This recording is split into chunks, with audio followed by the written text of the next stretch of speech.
Muy bien, ahora vamos a imaginar que visitamos un museo histórico. ¿Qué veis? Supongo que veis vasijas decoradas, una escultura funeraria, una espada. ¿Alguien se ha imaginado un trozo de botijo? ¿O una cuchara? Bueno, probablemente no, pero da la casualidad de que muy poca gente llevó coronas, pero casi todo el mundo comió sopa. Del mismo modo, en la Edad Media, muy poca gente redactó tratados teológicos, poemas épicos, pero casi todo el mundo hablaba, como nos acaba de decir nuestro compañero. El lenguaje es connatural al ser humano en circunstancias normales. Todo el mundo habla o tiende a hablar una o más lenguas, pero la escritura no es natural. A escribir tenemos que aprender. Para escribir necesitamos una educación. Y esa educación, en el siglo VI, en el siglo XV y hoy en día, está relacionada con el estatus socioeconómico. La escritura está relacionada con el poder. La escritura es poder. Bien, ¿y qué hace esta educación cuando aprendemos a escribir? No es solo plasmar lo oral en lo escrito, sino que necesitamos manejar un código diferente. Cuando se plasma esta página, este faro de la filología, que es el Eroski, necesitaba los cupones del Mistol. Cuando lo oral entra en lo escrito, es cuando tenemos esos textos que se suponen mal escritos. Bien, este lamento por la ortografía en realidad es un lamento más general sobre la decadencia del lenguaje. ¿Pero por qué estoy yo hablando ahora el romance de Castilla y no el latín? Bueno, porque hubo una serie de cambios, o quizá decadencia. Pero las lenguas vivas cambian. El cambio, la variación, son connaturales, son intrínsecos a la lengua. Y la lengua está viva, ¿vale? Está viva precisamente porque cambia. Bien, ¿y cómo de viva está la escritura? Tenemos aquí dos textos de dos personas, misma edad, mismo contexto, un poema de Gonzalo Grajera y un poema también, porque esto es un poema de Malacara.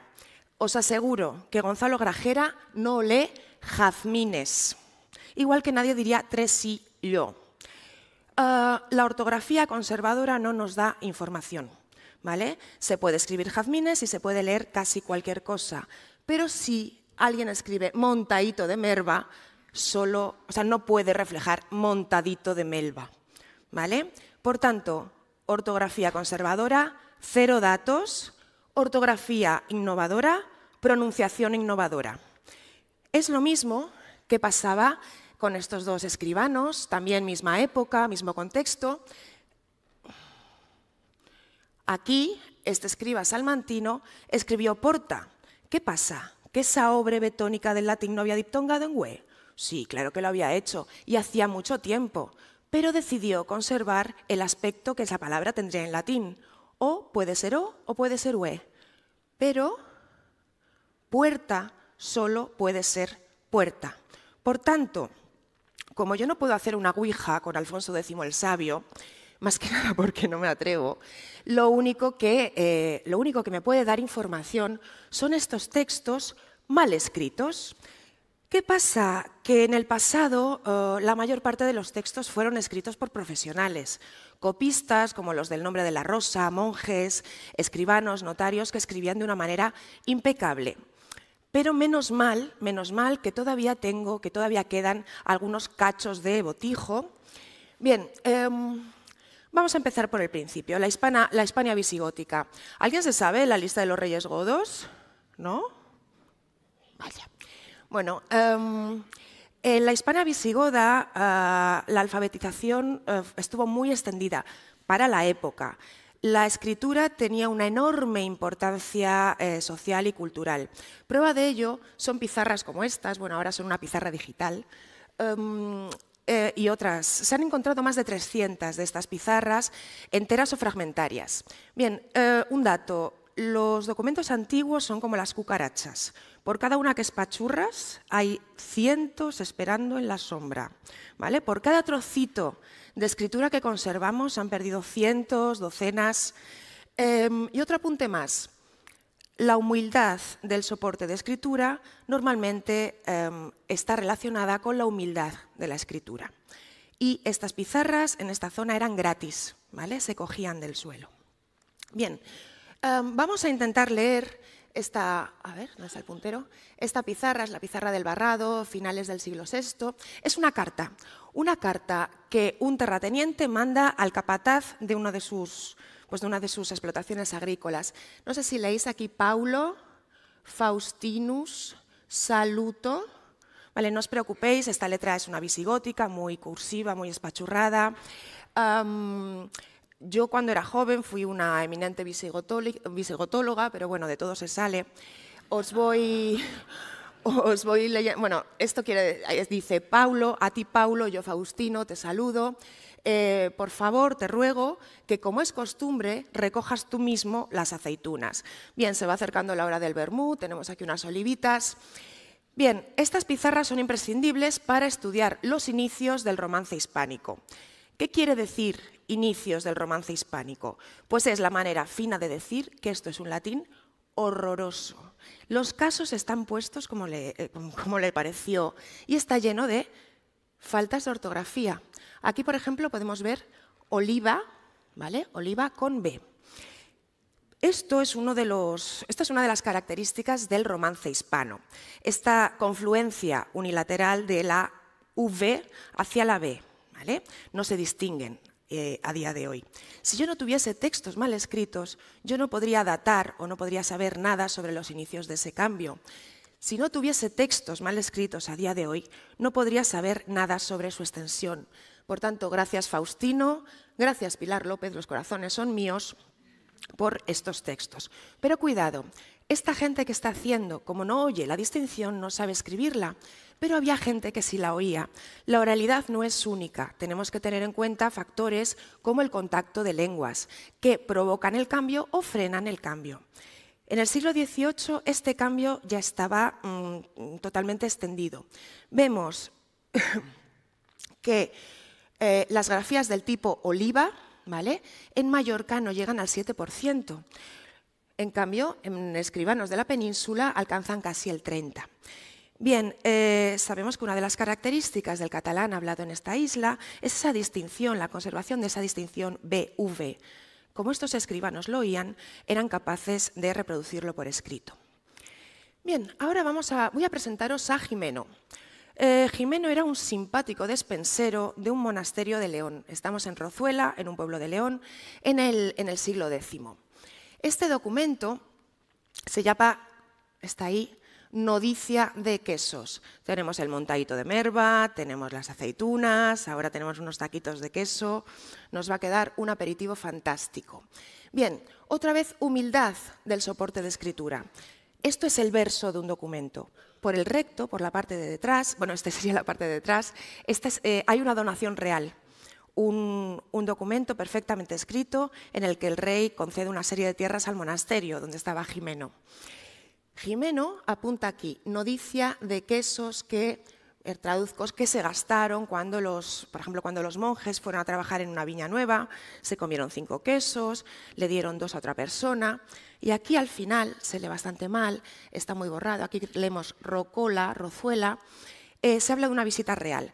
El rey fue al monasterio en 974, 975. Esto es una lista de alimentos perecederos, por tanto se tuvo que hacer en ese año o poco después. Podemos datar este documento y es uno de los primeros del romance hispano. ¿Qué quiere decir romance hispano? La institucionalización de un conjunto de cambios que en su inicio fueron percibidos como errores. Bien, en latín correcto, ¿dónde estoy? En latín correcto, notitia sería con 2 T's. Esta primera D ha sonorizado, T, D, y esta segunda T ha sufrido un proceso que se llama palatalización. En contacto con una vocal palatal, eso sería algo así como noditia. Bien, y es lo mismo que pasa aquí con Pontius, Poncio. Y daos cuenta de que utiliza también esa C a final de palabra para decir Petriz, ¿vale? Este documento del siglo XII de Toledo es interesantísimo por varias razones. Vamos a verlas. A decir verdad, embajador, eran analfabetos en tiempo, pero ahora verás. Paco, agarra el bolígrafo y escribe tu nombre. Bien escrito, Paco. Espérate. Espérate que nada menos está en juego la dignidad nacional.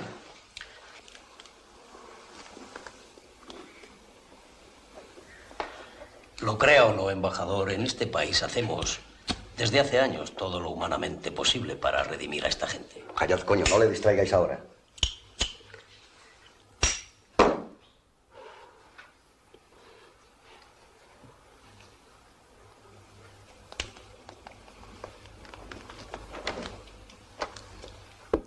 Ahora tú, Ceferino.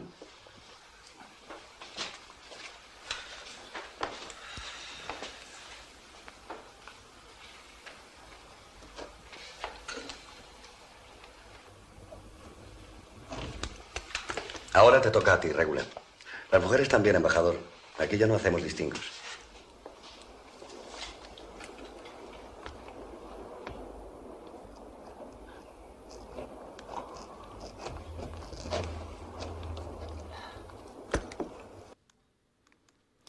Bien, escribe Paco, pero igualmente le podía haber dicho no escribas, Paco. Escritura, poder, escritura, educación.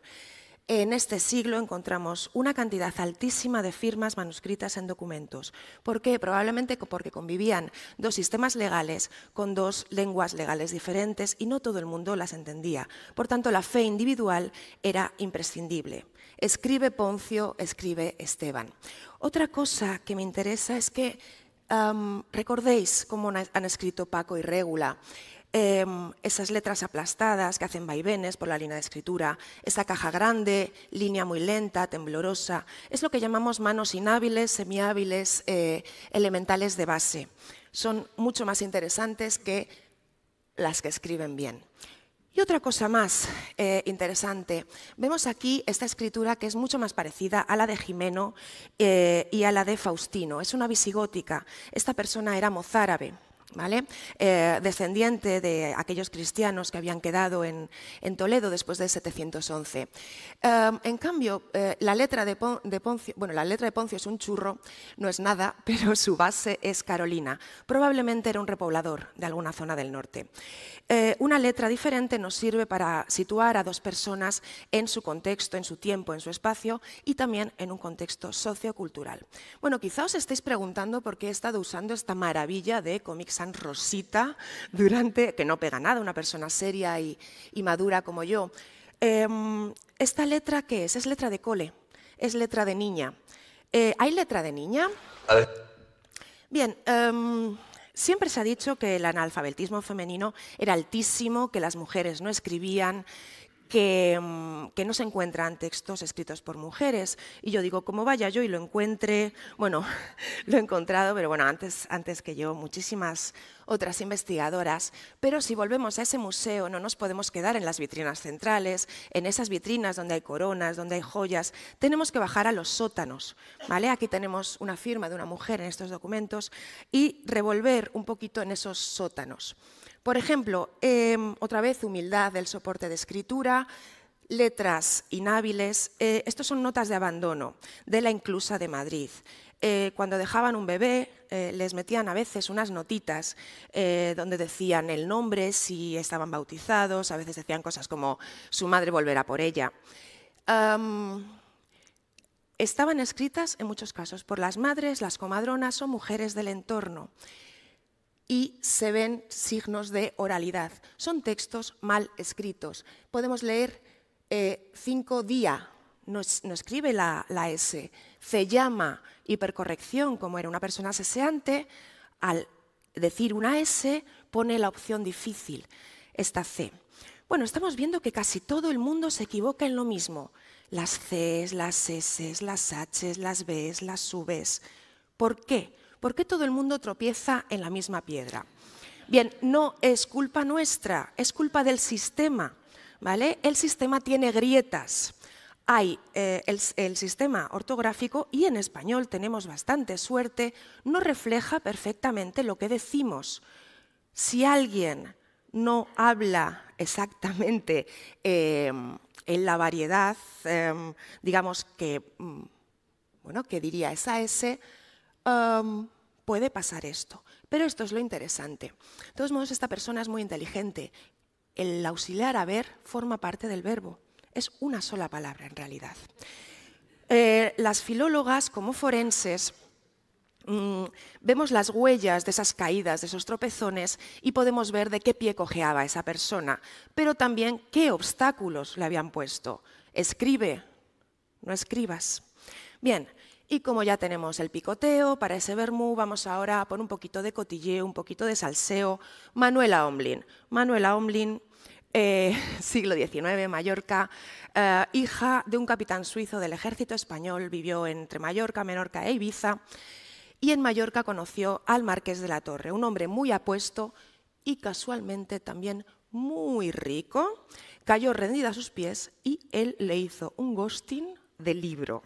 Le hizo un poco de caso al principio y después pasó de ella lo más grande. Bueno, se enfadó muchísimo, al principio ternura, luego reproches, y aquí lo insulta directamente. Todos los hombres son iguales, creía que usted era mejor, lo considero muy divertido con las niñas nuevas. Bien, cuando nos enfadamos, hablamos y escribimos peor. Cuando estamos poseídos por algún tipo de emoción fuerte, los filtros que le ponemos a la formalización del lenguaje desaparecen del todo o en parte. Eso lo sabemos las lingüistas cuando hacemos entrevistas. A veces hacemos enfadar un poco a la gente, sacamos determinados temas para que emerja esa lengua más natural. Bien, ¿qué tenemos aquí? ¿Qué hace Manuela? Lo mismo, sesea, G, J, he merecido, divertido con B, exactamente lo mismo. El analfabetismo en la Mallorca del 19 entre las mujeres se calcula que estaba en torno al 98%.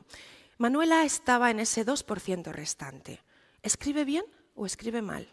Cuidado, escribe, que es muchísimo. Bien, cuanto más visibles son las escrituras de clases no educadas, que es lo que saben hoy los compañeros que trabajan con Twitter, cuanto más escrituras públicas o semipúblicas de personas de una menor instrucción tenemos, más fenómenos relacionados con la oralidad encontraremos. Eso pasaba en el siglo VI y sigue pasando a día de hoy. Pero sin eso yo no podría saber absolutamente nada de la vida de la lengua.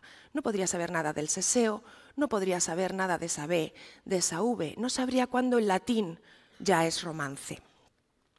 Si nos fijamos solamente en los textos literarios, en esos textos tan bien escritos, si nos fijamos en lo grande, perdemos de vista lo pequeño.